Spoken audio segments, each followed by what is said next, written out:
Hi, welcome to the Homegrown with Mo and Bobby. podcast. I'm Mo. And I'm Bobby. And I don't know what to do with myself. Bobby, have you ever done a podcast before? No. I guess we should have probably started off there because I was wondering that earlier. I was like, we're doing this podcast together. We're doing Homegrown together on the radio. We're trying to like branch it out to a bunch of different things, which we'll get to later. But I started diving down and I was like, he's never done radio stuff before until we started doing stuff. And you've never done a podcast. You've never been guested on a podcast or anything? No.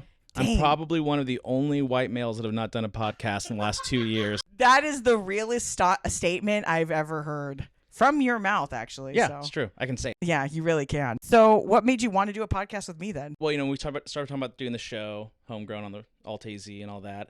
I just thought it'd be so cool to do a podcast to reach more people and kind of further our goal, which is to showcase Arizona music. Yeah. There's only so much we can do with 1 hour a week. So I figured, a podcast would be great. And you and I just have always had such great banter and similar vision and goals and like humor. So it was kind of like a no-brainer. I feel like if people just filmed us in a daily conversation, I don't think they'd understand how just natural and funny it is and inappropriate. Oh, 100% inappropriate and probably 50% understandable for sure. Yeah, I mean, the majority that, every time we record the show, the amount that has to get cut out is hilarious. But that's the other part of, doing Homegrown is when you and I are bantering on the air or we're doing an interview like we just did one with like Kaylee Morg, you have to chop it down for radio. You can't just go a full-blown like 20-minute conversation and then a song.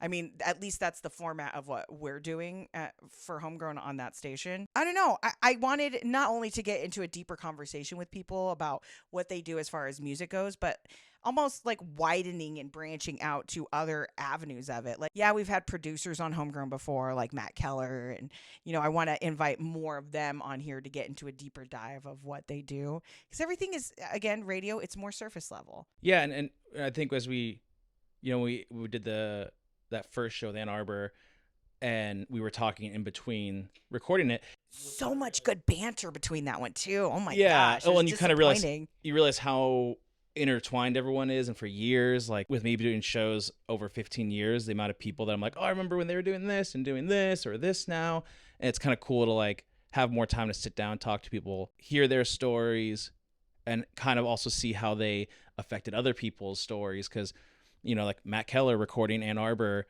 and a bunch of other bands 15 years ago, and we had the studio in a box, and then to recording the Maine and Ann Arbor's new record, I think the Catastro, Belladonna, all the stuff he's worked on. It's crazy to see how far he's come along, and there's tons of other people like that, promoters, right? Really anyone in our world, under they own a record store or a venue. It's just really cool to see like how everyone's been intertwined and known each other so long. What made you get into what you do now as far as like the music scene goes? Because how we met, you were a manager at the time, and now you've kind of just branched off and are doing 100 different things now on top of helping me with Homegrown. So actually how I started was I was in high school, and I don't know if you remember Invisible Children, that like organization that was like raising funds for refugee like children who were like, do you remember that? I don't think so. It was like a big thing in my high school, and I was a freshman, and at the time I had the dreams of playing guitar in a band. And I've been playing guitar for a few years, and I was meeting all the kids that were in bands, and they said like, how can you raise money for this charity? And my teacher had said, if you come up with a charity idea and you raise money, for every dollar you raise, I'll give you an extra point of extra credit. So I suggested like, hey, what if we did a benefit concert? Like, didn't really think that I would have to do anything with it. I just suggested it. You put the idea out hoping somebody else would do the work, but then they're like, you should do it. I mean, I was a freshman, and I really didn't like talk to anyone. I was really quiet. So the teacher goes, that's a great idea, Bobby. You should book it. I could see that, yeah. And I was like, oh, shit. So then I had to start talking to a few people and book the concert. And it was crazy to me because I was such a big music fan already. But like seeing the kind of community part of it and having like all these other people that are like my age. We did a house show.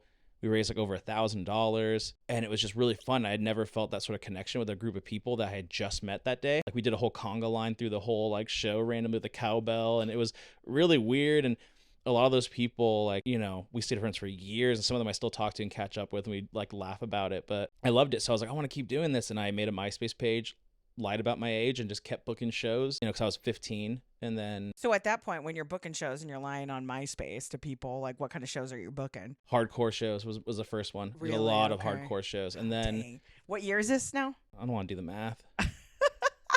2007. Oh my God, I forget that I'm older than you because I was already out of high school by then. Yeah. I mean, I'm 31. Yeah, I'm like 35, gonna be 36 soon, which it's so weird to think about. Yeah, so I just started booking and just never stopped. I just loved it so much. I refused to give up. I got my GED junior year. Interesting. Okay. Yeah, at that time I was switched to pop music and I was making a little bit of money at that point. Who was your first pop artist or band? It was with my buddy Tim Parker. I want to say it was a change of pace because they had just switched singers and they were starting to go more pop rock, and they wanted to do a show like the Somerset. And then I think there was a show at the Main at one point that they were kind of doing it. We worked with this guy named Caleb with, but there was like a lot of pop bands because the scene was switching from hardcore to pop, and we jumped on it. So we started doing shows and then just kind of kept writing whatever felt good to us. We were like building bands with our friends and, hey, you guys start this kind of band and do this. And I don't know, I still love it. I get like a rush when I do a show, and it's obviously cool to make money, but I love when I get to look out and like see everyone just enjoying themselves and singing along. Like at the Tempe Marketplace show a few weeks ago, and that little kid was like, can I meet you? Like, and he was like so stoked to meet you. And then I got to take him side stage, and just seeing his like eyes light up was the best thing. When I got into radio, it's not something that I thought about that would happen. Like people that get excited to see you or to even like talk to you, and the fact that you can give them an experience that most people can't get. But I mean, it's just moments like that that make me feel and remind me like I'm doing this. It's not for me. It's for me, but it's for others more than me now. And it's not necessarily a bad thing. It's cool. I didn't realize the effect that other people would have with just the words that I say or things like that. I always say like, I started managing bands and doing that part. I didn't really realize, like you said, like how kind of selfless you have to be in a lot of ways. Like you have to do things a lot for like, okay, well, like, I need to write some songs that are honest, that people can relate to. They gravitate to them, they connect with them, and they kind of take ownership of it in a way. And I don't know, there's like a weird sort of awareness I feel like you kind of have at some point. I don't really care about how much money I make. I just want to always do shows, and I always think about little 13-year-old Bobby and what he wanted to do and see and how he felt when he heard music. And I kind of try to always remind myself of that. And then when I saw that little kid, I was like, I get it. And just seeing his excitement, it made me think of the time my brother brought me to Warped Tour for the first time in 6th grade. I should not have been at Warped Tour, but I was there. And no, I think it's awesome that your brother took you to Warped Tour. Do you remember the bands that you saw or one of your favorites? I do. Top 3. That's it. That's all I want. Well, it was 2005, so it was the best year ever.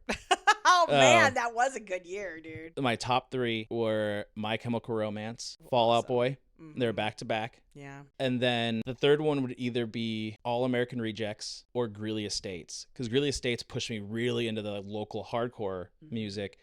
But All American Rejects did one of the coolest things I ever saw at that point. Was they had everyone hold onto their water bottles and throw them all up at the air at the same time. So I just saw a cloud of water bottles fly up and fall down and hit everyone in the head, which is kind of funny. Yeah. But like I was just in the back and I thought it was so cool. And it's interactive, that's for sure. Yeah, and the only reason my brother let me go was because I like cried. Are you serious? Until my mom was like, I cried for the year before. Actually, go back 2 years. I had cried because I wanted to go to Edge Fest. Couldn't go to Edge Fest. Second year, my brother was like, fine, I'll let you go so you can go see the format, because I was like, they're my favorite band.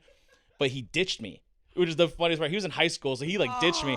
But I weaseled my way all to the front, and I watched Unwritten Law from the Barricade. I watched Presidents of the United States. Saw the format. And you're by yourself. You're in 6th grade, and your brother just leaves you. Well, at that point, I was like in the 5th grade. So then 6th grade, Warped Tour goes around, something like that, and or maybe it was 6th grade at Edge Fest. Sorry, 7th grade was Warped Tour, and I was like, I want to go to Warped Tour. I'd like to Edge Fest. My mom was like, nope, you can't go. It's too hot. It's the summer. Like, no. And then I cried so much that for that whole year leading up to it, my mom was like, just take your brother to Warped Tour so he can quit crying, and like literally crying. So then he took me, and I like fell in love with that moment. Yeah. So how did you get into music? Which like your story? So oddly enough, like after I started doing more radio, like I was doing it for almost a year at that point, being full time on all, I started thinking, I was like, I feel like I have a sense of responsibility that I'm the only local person here that they're going to keep on this station. Why am I not using my stage or my spotlight or whatever to shine it on other people that need it? And at that time, I was not into the local scene. I didn't know local music too well.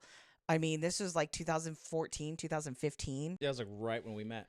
We met before Homegrown. Yeah, we met before Homegrown. When I was working with Lux, we were one of the first bands that you had approached, talked about Homegrown. And Holy, you guys were Wow. between you and I think Luau. You guys are one of my first bands that I've ever featured. Yeah, they just started recently doing some stuff, but yeah, I don't know how I found them. I think it was by accident. I think I was just looking through Phoenix New Times, found out about like Fairy Bones and Paper Foxes and all these other bands around that time. So I'm starting to play them, or in Jared in the Mill, and it was hard diving into it, especially not knowing anything. But you know, I kept going to shows and I kept doing everything that felt right. And I'm not going to lie, I had to take some cues from other radio stations, mainly KWSS, because they were more familiar with it.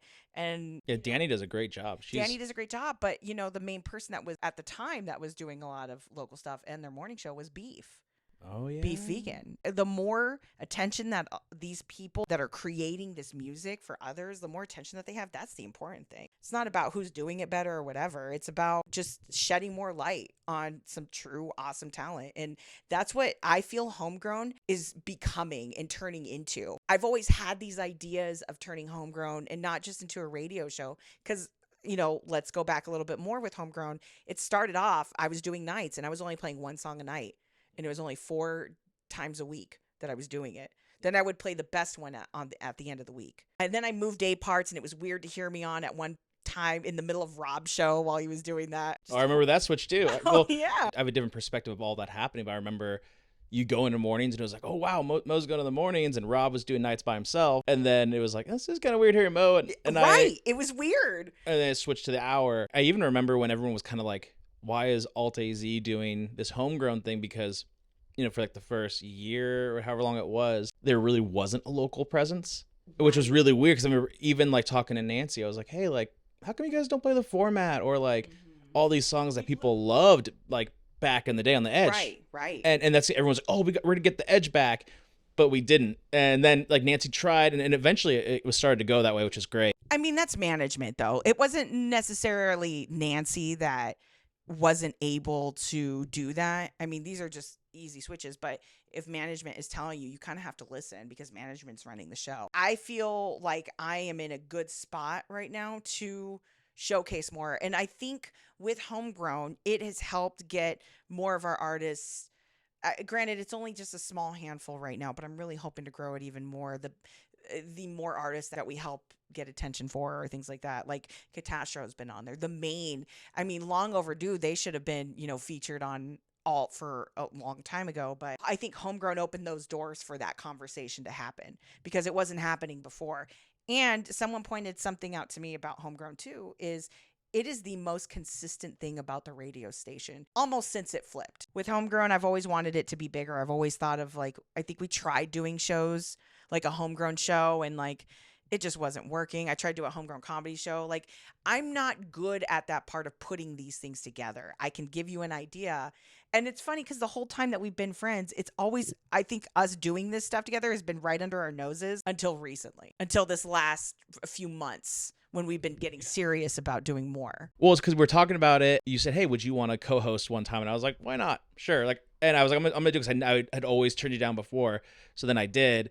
I was surprised too when you said yes. I was like, oh, he's actually going to get on the radio. And it was actually fun. And a lot of people like were texting me afterwards. I'm like, oh, it's kind of cool. People actually listened to it and cared. Yeah. And then we had more ideas. And then eventually I think you just asked me like, hey, what if we just did it together? And I was like, I'm down. Because I'm just very much into the community and what can help grow all these artists. Because there's so many good bands. And it sucks when I hear a good band and I see them and I'm like, this band's so good. Like, why doesn't anyone like know about that band? And even like now it's like, dude, I listen to so many local bands now. Like I love like Will Wright, Danielle Durack, Sympathy Card. Like there's a Diva Bleach. There's just so many Troubled Minds. There's so many great bands. Like why aren't these bands like getting more publicity or more of a push and recognition? And I mean, that's part of the reason why we're doing this. You know, this podcast is dive a little bit deeper into what an artist or someone within the music scene is doing, whether it be a producer, a manager, even somebody that does lighting or going, you know, sound, whatever. And branching outside of that too is just people in our community that are doing cool shit. That's what I want to shine upon with that. And then another thing that we have been working on, not so much in secret, like we've been posting little hints there, here and there, but doing like a tiny desk version of Homegrown, and it's just Homegrown sessions.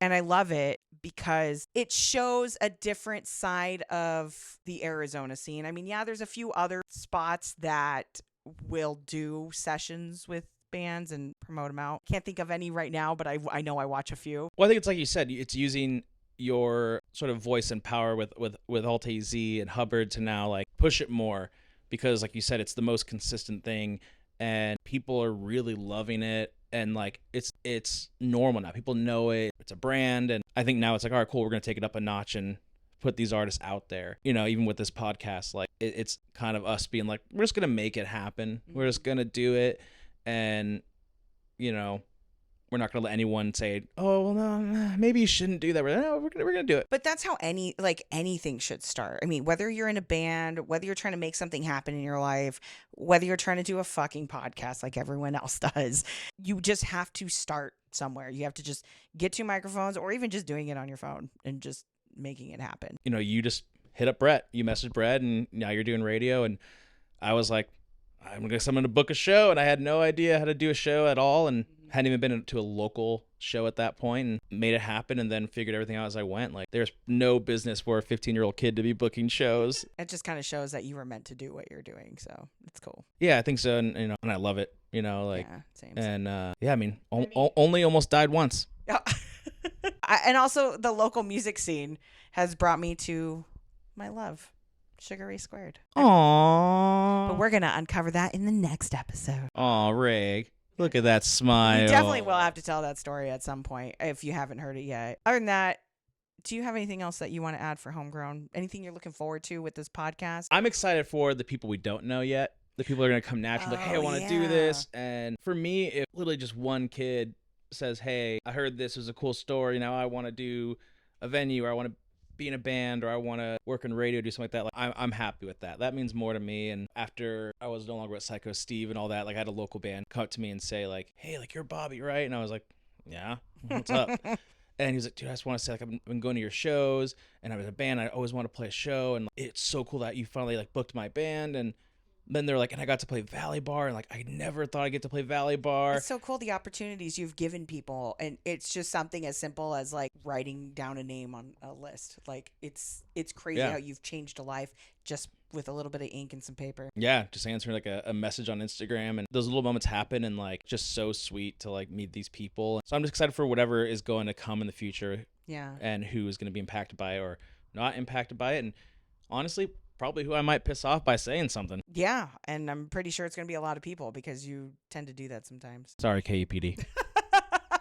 You know, for me, I'm excited for our next guest in the next episode, because I was actually surprised that they hit me up and were like, hey, we want to do this. And it was even before the podcast was like officially, before anyone knew about it. So I'm excited for our next guest. And I'm nervous. Yeah. And then everything you said, ditto. Let's close it out. Thank you so much for joining us for the pilot episode of the Homegrown with Mo and Bobby podcast. Hi, Mom. Oh, yeah. Hi, Bobby's mom. We love you. I guess we'll just catch you on the next episode.